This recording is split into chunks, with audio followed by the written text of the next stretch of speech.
बच्चों बंटू और चिंकी के साथ रहता था। मनीष अपना एक छोटा सा ढाबा चलाता था। मनीष बड़ा ही लजीज खाना बनाकर बेचता था, जिससे उसका ढाबा ठीक ठाक चलता था। वाह यार मनीष, क्या लाजवाब खाना है। तुझे पता है, इतना स्वादिष्ट पालक पनीर मेरी माँ भी बनाया करती थी यार। सच में मनीष भाई, मजा आ रहा है। उसके ढाबे पर उसके गांव के और आसपास के गांव के लोग खाना खाने आते रहते थे। लेकिन अब जुलाई का महीना शुरू हो चुका था। उसका ढाबा कच्चा बना हुआ था, जिस कारण बरसात के समय में वहां पानी टपकना शुरू हो जाता था और इसलिए बरसात में उसका धंधा मंदा पड़ जाता था। उसके ढाबे पर कम ग्राहक आने लगते हैं। बाहर बारिश जोरों पर थी। हे भगवान, पिछले 2 हफ्ते से बहुत ही कम ग्राहक आए हैं ढाबे पर। अगर ऐसे ही चलता रहा तो कैसे काम चलेगा। कहीं ऐसा ना हो कि फिर मुझे अपना ढाबा बंद करना पड़े। आप चिंता मत कीजिए जी, ऊपर वाला सब ठीक कर देगा। बारिश में लोगों को आने में थोड़ी दिक्कत तो होती ही है, ऊपर से ढाबे में पानी भी टपकता है, शायद इसलिए।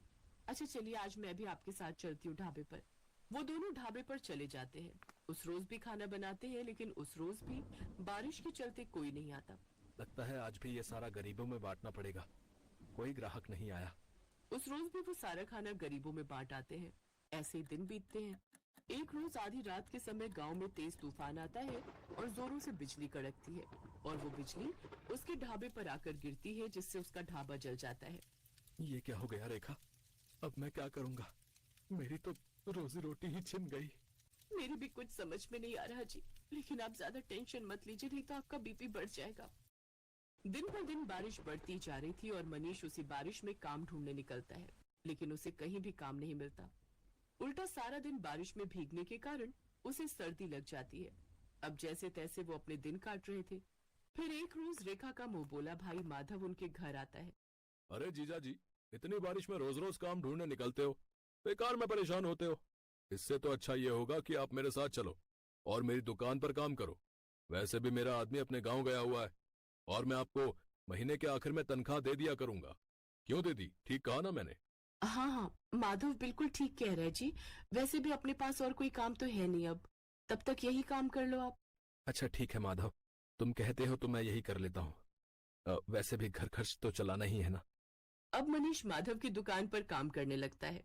वो बिना 1 मिनट भी आराम किए सारा दिन मेहनत करता, अनाज की बोरियों को ट्रकों से उतारता और दुकान के अंदर का सारा काम संभालता।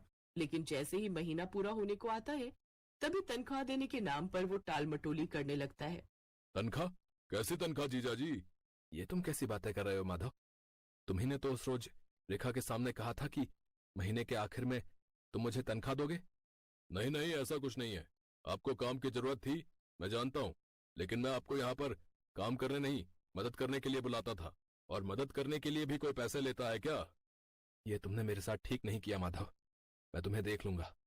अरे जाओ जाओ, बड़े आए मुझे सबक सिखाने वाले। मनीष दुखी मन से घर आ जाता है। आ गए आप? आज तो महीने का आखिर है, आज तो आपको तनख्वाह भी मिल गई होगी। तो पापा, फिर तो आप कल ही मेरे स्कूल की फीस भर दीजिए। आपको पता है मेरी टीचर मुझे रोज रोज फीस के लिए टोकती है। ये सुनते ही मनीष की आंखों में आंसू आ जाते हैं।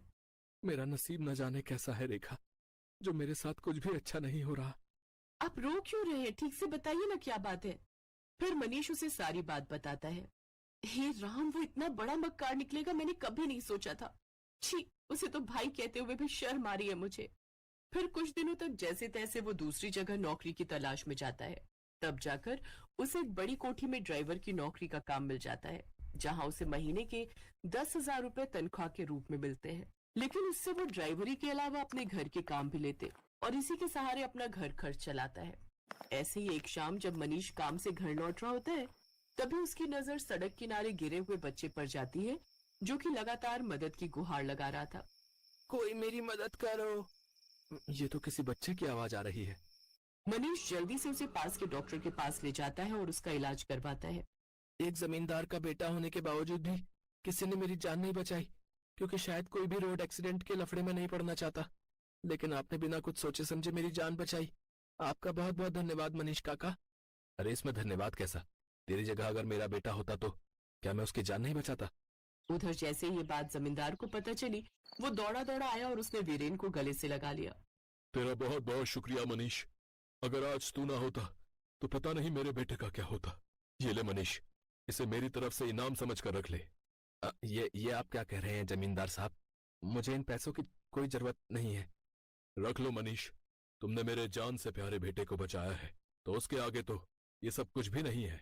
मनीष जब घर आकर देखता है तो वो पूरे 5 लाख रुपए होते हैं। ये देख वो बहुत खुश होता है। अब वो जल्द ही सड़क किनारे अपनी जमीन पर खुद का पक्का ढाबा खोल लेता है। सड़क किनारे होने से अब उसकी और भी ज्यादा कमाई होने लगती है। अब बरसात में ना तो उसके ढाबे की छत टपकती और ना ही ग्राहकों की कमी होती, क्योंकि गाड़ियों में घूमने निकले लोग उसके ढाबे पर ही अपनी गाड़ी रोकते और लजीज लजीज खाना खाकर बारिश के मजे लेते। अब मनीष अपनी पत्नी और बच्चों के साथ खुशी खुशी रहता।